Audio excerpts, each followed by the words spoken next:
Alrighty, so everyone, welcome back for the season. This was my first match against Cheryl, and let me explain where I went wrong. So, as we can shortly see, I started with my Whimsicott this week. I had a nice little switcheroo setup that I was planning on doing, and that really came to bite me in the ass because, as you can see, she led with her B-Drill. I expected that Beedrill to be holding its Mega Stone, because that's her Mega, which explains why I U-turned right away. Guess what, guys? She didn't have her Mega Stone equipped. So that sucked. So that really just came back to bite me later on, because I was stuck into a Focus Sash, a Choice Scarf that I was planning on sending out there.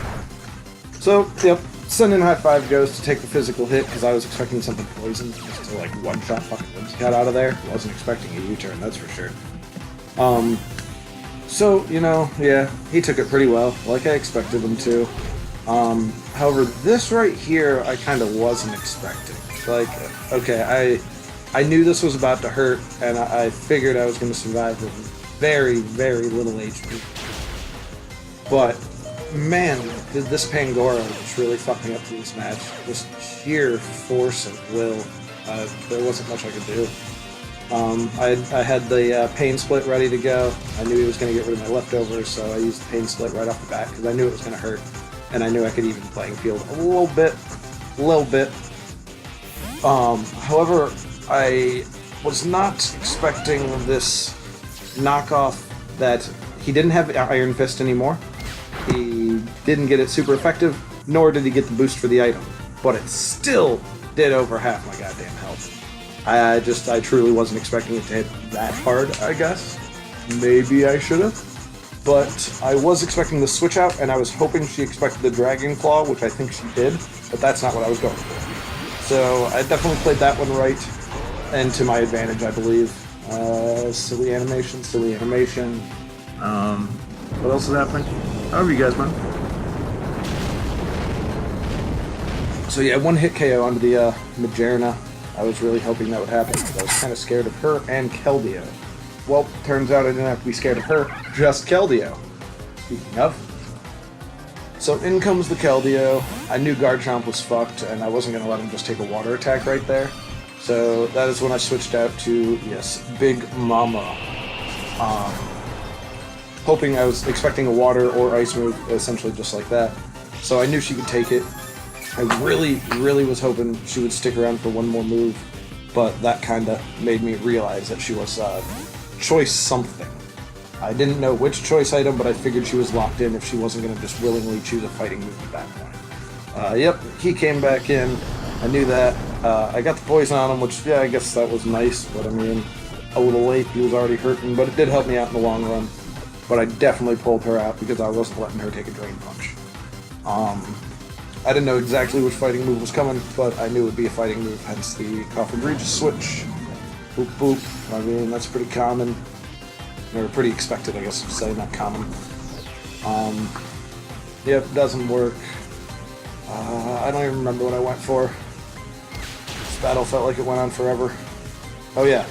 Yeah, I did not expect that to be able to one-hit KO me, even after I didn't have the item. Like, I mean, I suppose Life Orb and Iron Fist back I should have expected, but I was kind of hoping I was going to be able to take that hit, honestly. I was not. So that's unfortunate.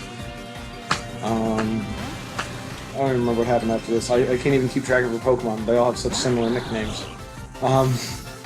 Beedrill came back out. Once again, I was still kind of expecting the Mega at a point. But I was just like, fuck it, I'll go for that extra sensory because I should be faster.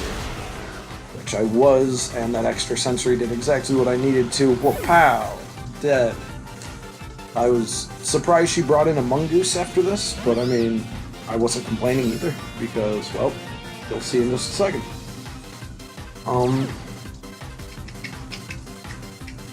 Really, like I said, I really thought I had this one. My strategies were going pretty well, except for that Coffin Regis die KO.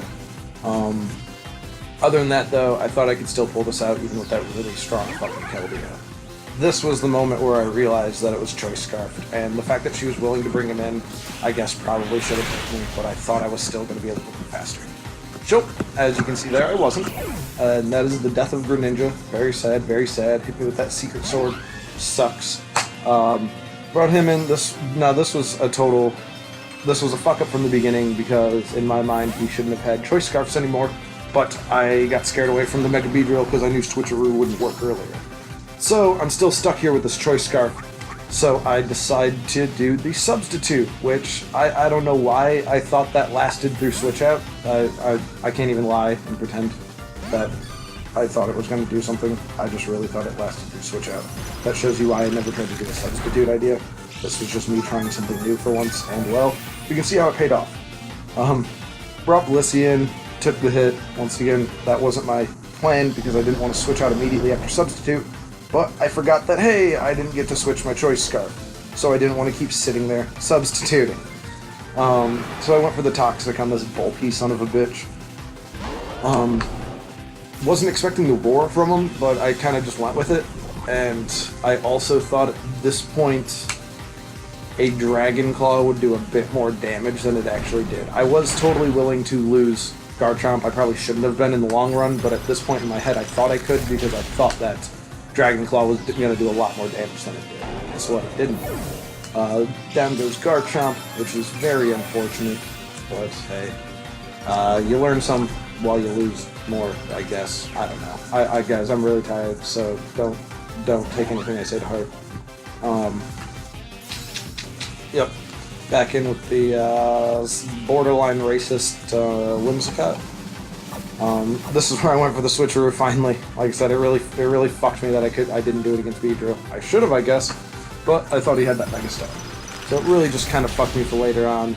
Hit me with that Ice Beam, which I was honestly kind of surprised I lived, not gonna lie.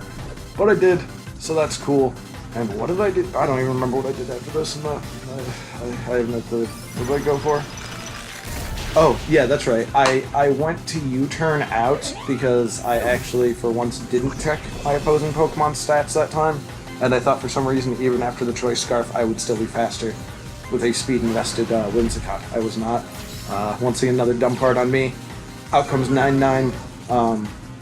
You know, that lovely, he's the cousin of Moon Moon. I know we all know him at heart. So yeah, I expected to switch out to Little Sebastian, so I went for the Snarl, hoping to get the special attack decreased a little bit, hoping also it would do a little bit more damage, and knowing that Justified didn't mean shit to him. So that was part of the game plan. Unfortunately, she just still had Blastoise alive. That really fucked me up. I figured the water attack was coming. That's why Clefable. That's why Blissey came in, because I knew the water attack would be coming, and I knew she could take that better than a fighting attack. So it's like, yeah, do your thing, Blissey. That's what you're there for. Take hits. I figured she would switch out because she wasn't going to let her Keldeo to get poisoned. So that's why I went for a Seismic Toss, just in case. It worked out. It worked out to my advantage. Yep, finally took him out. It truly was a good game. It was a good game overall. I'm very happy with how well she was able to whoop my ass through all my fuck-ups and everything, because she totally deserves it. And this is where my calc really boned me. Pokemon Showdown damage calculator says that Secret Sword's going to do 40 to 50% of Blissey's health.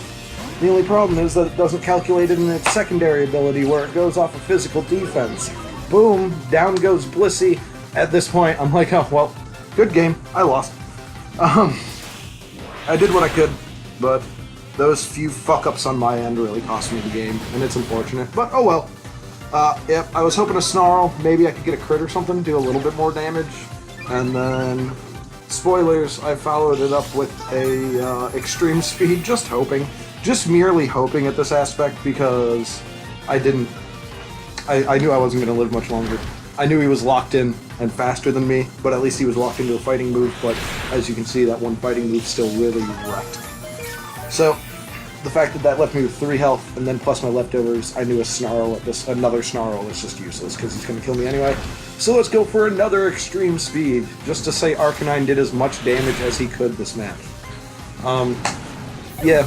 This is my first real competitive Pokemon battle since last season, so I'm really out of touch, and I'll come back for you, PBL. Don't you worry.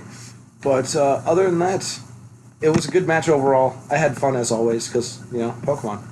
And I'm really excited to battle Jacob next week. The Stantlers. Boy, I can't wait. I wonder how he'll fuck me in the ass this time. Alright, everyone. You guys have a good one. Good luck on your battles next week, and can't wait to see you all later.